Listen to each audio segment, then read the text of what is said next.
Hey, it's Mark and welcome back to Segue to Reason. Now, even if you don't attend church, I'm sure you're still familiar with the basic Christmas story.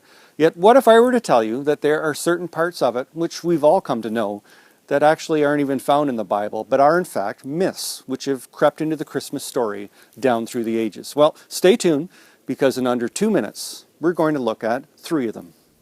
Myth number 1 is that there were 3 wise men, and yet the Bible actually doesn't give us a number. There could have been 3, but then there could have been 2 or even 10.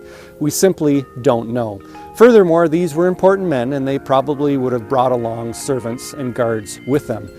The reason why this myth has crept into the Christmas story is probably because they offered 3 gifts: gold, frankincense, and myrrh. Myth number 2 is that the wise men arrived on the night of Jesus' birth along with the local shepherds at the manger in Bethlehem.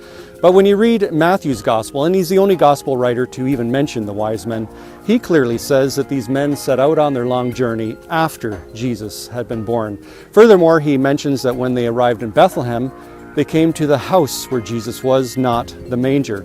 And last but not least, Matthew describes Jesus at this time as being a young child, not a newborn.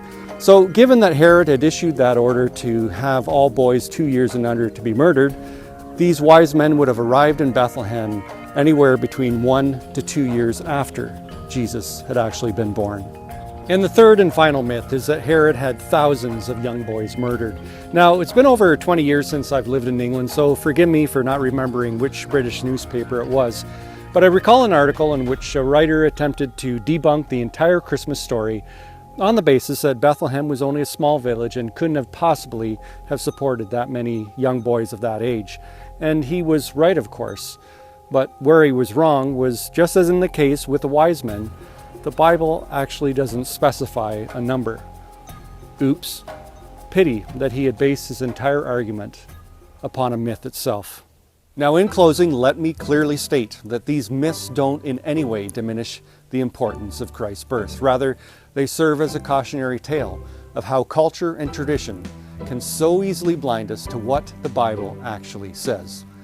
And from my family to yours, Merry Christmas, and I'll see you in 2016.